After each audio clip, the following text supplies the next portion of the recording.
शोभालक और राम बाबू पक्के दोस्त थे। एक ही गली में रहते थे, एक ही स्कूल में पढ़ाते थे और कभी कभी तो एक दूसरे की बात भी पूरी कर देते थे। सोचते थे काश जुड़वाओं भाई होते, क्योंकि लगभग सब कुछ साथ में ही करते थे। स्कूल के बाद रोज दोनों घर भागते, बैग फेंकते और शोभालक के घर के पीछे वाले आम के पेड़ पर मिलते। पेड़ पर चढ़ना दोनों को बहुत पसंद था और ये आम का पेड़ तो बिल्कुल परफेक्ट था। एक धूप वाली दोपहर राम बाबू लेट हो गया।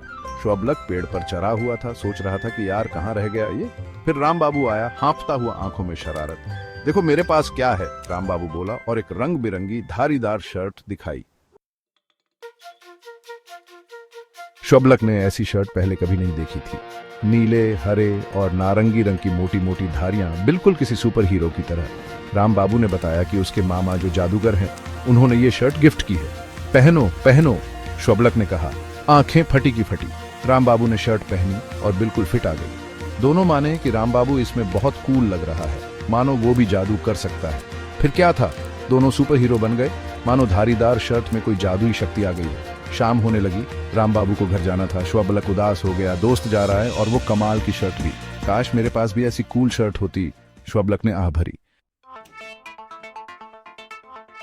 राम बाबू सोचा, फिर एक आइडिया आया, कल शर्ट बदल लेते हैं। तुम मेरी धारीदार शर्ट पहनो, मैं तुम्हारी नीली वाली। शोभालक के तो कान खड़े हो गए। इससे बढ़िया क्या हो सकता था। अगले दिन आम के पेड़ पर मिलने का पक्का किया, शर्त लेकर। अगले दिन शोभालक बेसब्री से इंतजार कर रहा था। धारीदार शर्ट पहनने का मन फुदक रहा था। राम बाबू आया, दोनों ने झट से शर्ट बदल ली और एक दूसरे को नए लुक में देखा।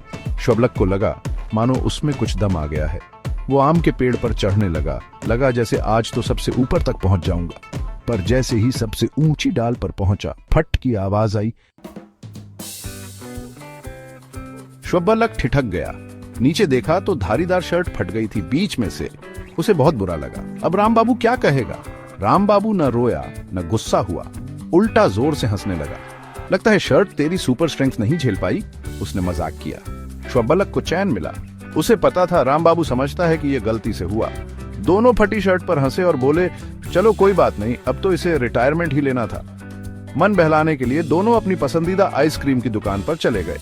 थोड़ी आइसक्रीम से सब ठीक हो जाता है। जाते हुए दोनों उस धारीदार शर्ट के साथ बिताए मजेदार पलों की बातें करते रहे, भले ही वो थोड़े समय के लिए ही सही। उन्हें पता था उनकी दोस्ती एक मजबूत आम के पेड़ की तरह किसी भी आंधी तूफान या फटी शर्ट से नहीं टूटेगी।